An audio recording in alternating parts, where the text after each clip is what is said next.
Hey everyone, Chef Ralph here, coming to you from Chef Ralph's Rum. We are at right off of Arthur Avenue on 187th Street. This is Borgatti's Ravioli and Egg Noodles. No, you come on, come in. It's an active running business, and we're going to invade it today just to give you a little review. We're going to get a bunch of stuff, and then we are going to take it home and cook it for you to give you the full review. Let's come on. No, let's go. Absolutely. How are you today? All right, so this place has been around since 1935. It is a fourth generation. They've got the original family is still here. And just from the quick smell of everything on the inside, I got to tell you, the sauce smells amazing. They say they don't make it. I'm hoping they're giving out samples today, but we'll definitely check that out. So let's take a look.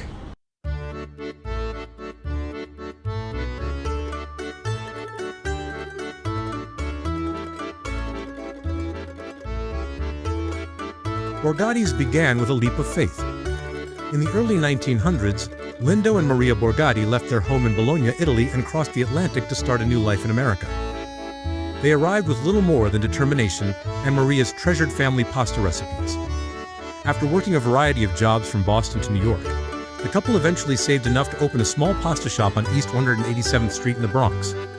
In 1935, Borgatti's Ravioli and Egg Noodles officially opened its doors in Bronx, Little Italy.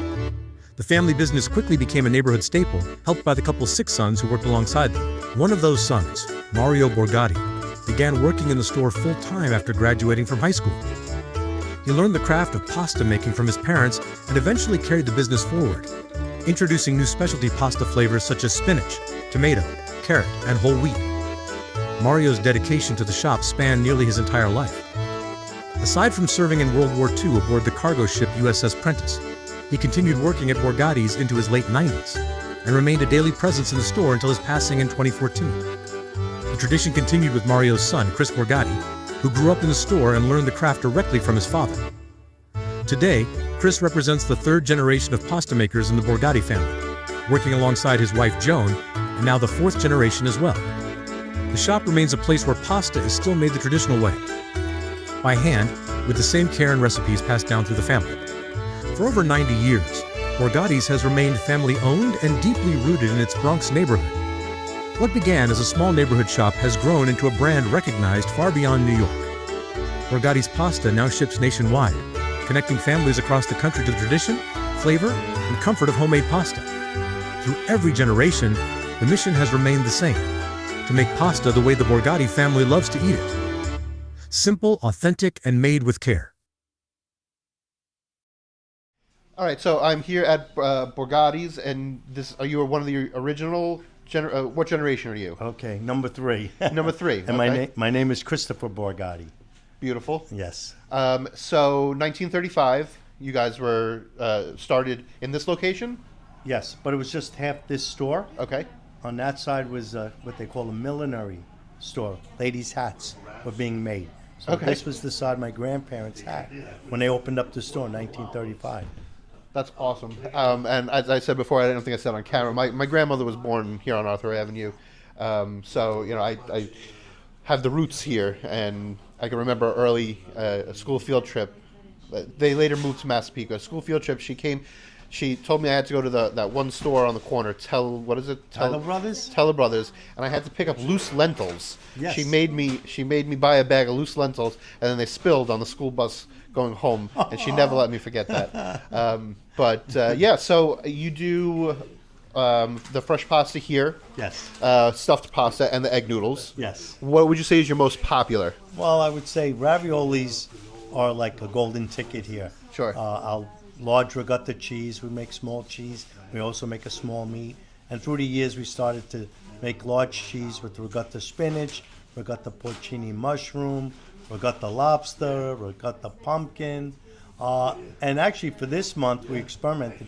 We made a regatta with the chipotle, which is a little different and nice. Yeah, that's definitely. I didn't read about that one, but I'm definitely gonna have to try some of that. Okay. So basically, what I do is I'll purchase a bunch of stuff, and then I'll bring it home, cook it in my home kitchen. Nice. Tailor a couple recipes to some things. But the chipotle ravioli sounds like a challenge. Yeah. And I think it's a little different. Yeah. Yeah, I'll definitely take you up on that one. Cool. I appreciate it. We're gonna give give a little bit of a walkthrough, and yeah, sounds great. Thank you. Thank you. Awesome Chef. to meet you. I call you Chef Ralph, right? Absolutely. God bless.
Right, and we're gonna make the fresh apple.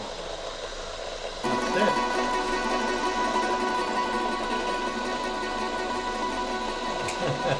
It's pretty intense. I gotta say, this is definitely different than the little tabletop machine I have at home. Mr. Hand Crank, you don't have a hand crank for this? Oh, I have it in the back buried.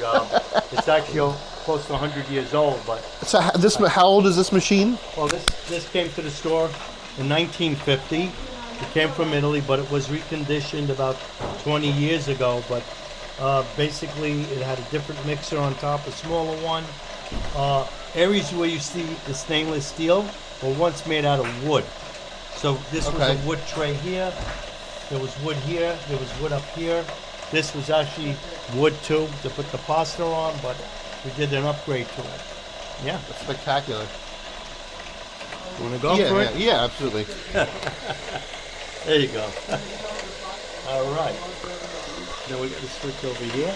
Then what we like to do is just grab a piece of the paper, like this. And then we're gonna just dump it on the tray, like so. All right. We go like this. And this is gonna grow when you boil it up. Takes about 5 to 7 minutes. We're gonna take it back to the counter over here. Hey, how are you? All right. Usually we put cornmeal. You think you're gonna have this tonight? I'm be gonna try fine. and use some of it tonight. Yeah. It'll be fine. So just wrap it up a little bit, like this. To keep it in refrigeration, like up to 3 days. Okay. You can freeze it. It'll stay several months, and it's ready to go. That's so I just awesome. got to get a bag here. The box is 4 to 5. Oh, the yolk? Yeah, about 4 pieces. That's it. So for me, I'm like a kid in a candy shop. I'm gonna buy a bunch of different stuff. Yeah. So everybody at home, we're gonna comment below. I think this is gonna have to be a repeat customer here, because if there's some stuff that you guys have seen that you want me to come back and do, let me know. I'll be more than happy to do that. Sure. So Enjoy. yeah, I appreciate the tour and the quick lesson here.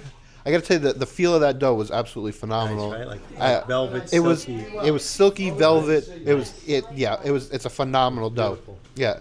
Beautiful pasta. It is phenomenal pasta. Thank you. All right. All right. We'll see you soon. All right, folks. I got to tell you, I was so impressed with Borgatti's. As soon as you walked in, you were greeted. The owner, the current owner, Chris, who's the third generation, I felt like I was family. And there aren't a lot of places that you can go into these days and say that. I felt like family. It felt like I was talking to that cousin who you only see like 2 or 3 times a year, but like no time has passed when you talk. I know. So you guys know what's about to happen. I brought stuff home. I cooked. Now we're going to try it. I brought home 4 fresh pastas. I brought home a ricotta mini ravioli, a bucatini, that beautiful pappardelle that you saw me cutting in that video. And Chris said I had to try. It's something they just messed around with, just came out with. It's a chipotle cream large ravioli. I mean, not necessarily Italian, but I'm on board. Sounds interesting. I do want to start, I think, with the pappardelle, and working on that machine was awesome. I'm a foodie and a chef and a freak and a nut for stuff like that, and I gotta say that I just standing in front of that machine, I felt the hours and the days, the weeks, the months, the years, the decades of him and his family standing in that spot in front of that machine, and it was awe-inspiring. I can't say enough. Love that place, love that people. I'm gonna figure out a way how to get that product and those guys out to the East End, because I feel like the clientele would absolutely love stuff like that. Anyway, let's get to eating. I'm gonna grab a fork. So first that I did was a little pappardelle. This was the pappardelle that I cut. I just did it in a very, very simple vodka sauce. Little pancetta and let's go.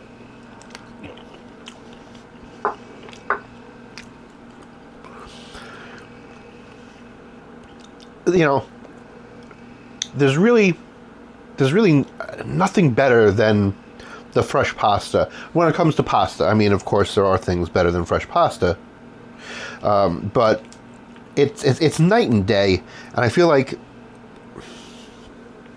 too many people just get set in their ways with the store-bought dried pasta. Listen, even dried pasta is good, has its place, but this.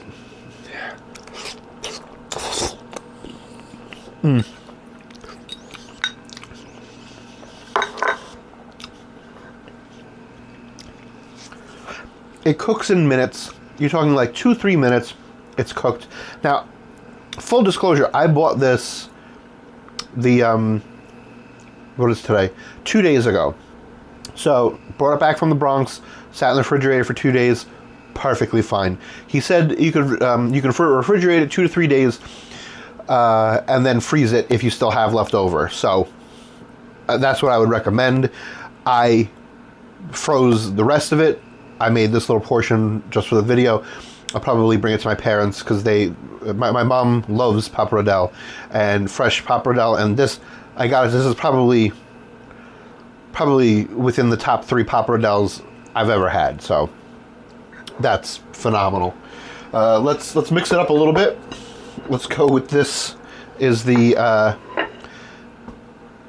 mini cheese ravioli. Now, when I'm doing a cheese ravioli, I'll do a meat sauce. So this is just a little fire roasted tomato, ground beef, red wine, I don't want to call it a bolognese because it's not really a bolognese. This is just and I don't really want to say a meat sauce because meat sauce sounds like something you get from your school cafeteria. You know, hey, we got spaghetti and meat sauce today. It doesn't do it justice. So, let's give you guys a little look on that. And these mini raviolis come 100 to a box. So you just, you know, get a couple flats of them, freeze them in the flats, and then you're good to go. Cheers.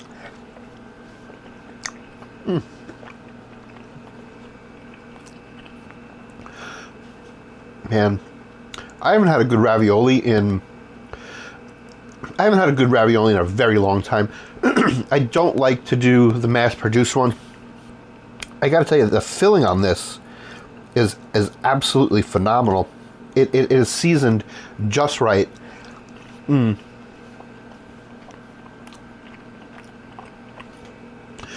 hate to say it, but I don't eat a lot of pasta. The only pasta that I do eat is like the fresh pasta. Then you'll see me. I don't order pasta at a restaurant. I don't, unless it's a fresh pasta. There's a couple places on the island that do that. So other than that, I gotta tell you guys, these mini raviolis, this would be phenomenal in the wintertime with a little bit of broth. If you're under the weather, a little spinach. Oh, this is a phenomenal, absolutely spectacular ravioli. The filling is creamy. It's milky. It's, you know, it almost tastes like a nice fresh mozzarella. It's creamy, but it's not. It's milky. It's milky. It's hard to describe. You guys got to get it and try it for yourself. I think they do ship, but obviously, if you're in the area, definitely try to stop by.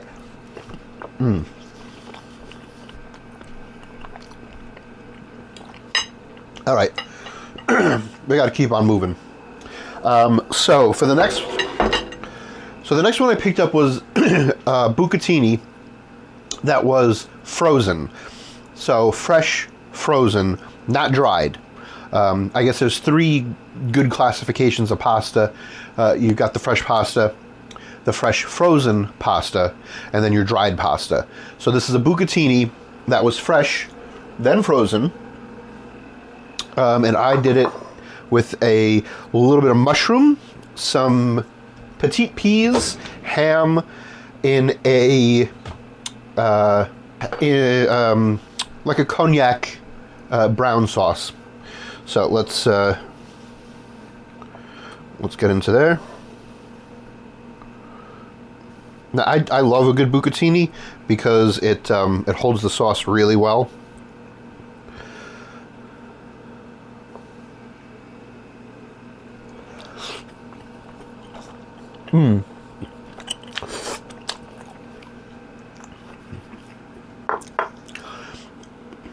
Oh, the texture on this is phenomenal, and when you do the little, you get the air that's flowing through the pasta. That's how you know, and that's where that sauce goes. So when you do that, you're getting you're getting that sauce, and it's perfect and it's good.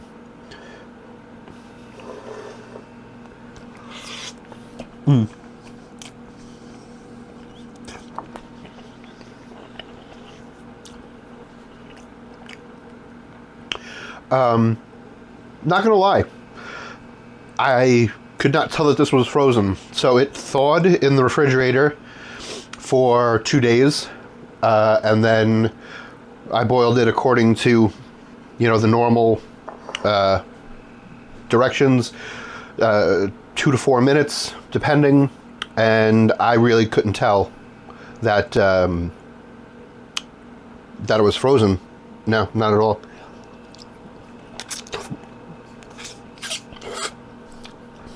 Texture's wonderful.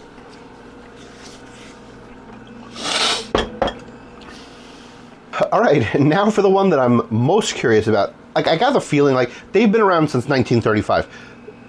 If they weren't good, they wouldn't still be there. So, I mean, I had high expectations going into this, and they have so far been met tenfold. So this next one I did is the chipotle with, let me get a knife for this one because they're the large,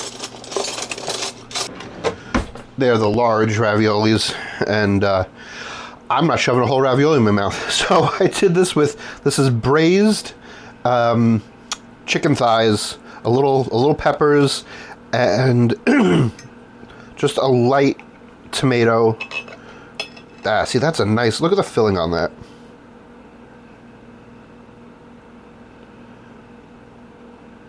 That's a nice filling. So before I go putting everything on there, I'm just going to try it like this.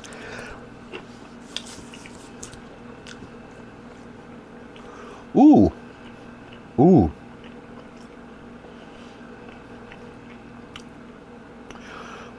Wow, that's got a nice... So it's going through a couple different things. There's a mild heat in there, which I like. Just on the tongue, not a whole mouth heat. And it comes and then it just leaves. So it's not a lingering heat. Very creamy. A little smoky, like almost like a smoked, you know, the smoked chipotle pepper. Beautiful. Yeah, that's and the pasta dough itself is spectacular. Not gummy, not chewy. It's oh, these were frozen. So we dealt with today a fresh ravioli, which the little ones were. This is the frozen ravioli, which I let thaw out for 2 days in the refrigerator. The fresh pasta, which was the pappardelle, and then the fresh frozen, which was the bucatini. So I feel like we're doing a good cross section of what they have there. So now here we go with a little bit of this braised chicken.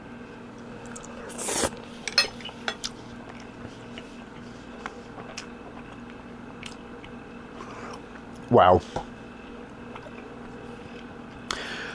So it's not Italian, but it's Italian.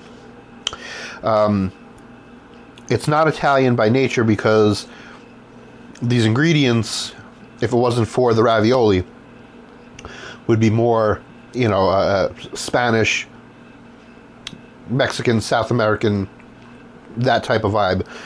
But wow, I got to tell you, this is a phenomenal ravioli.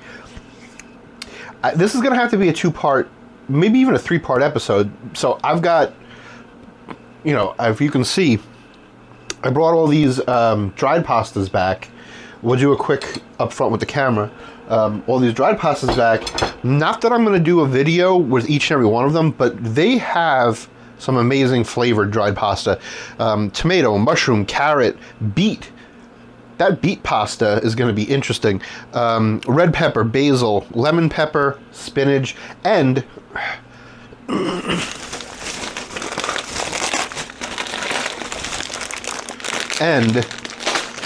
they have die-cut pastas. He was telling me that his son was messing around with these.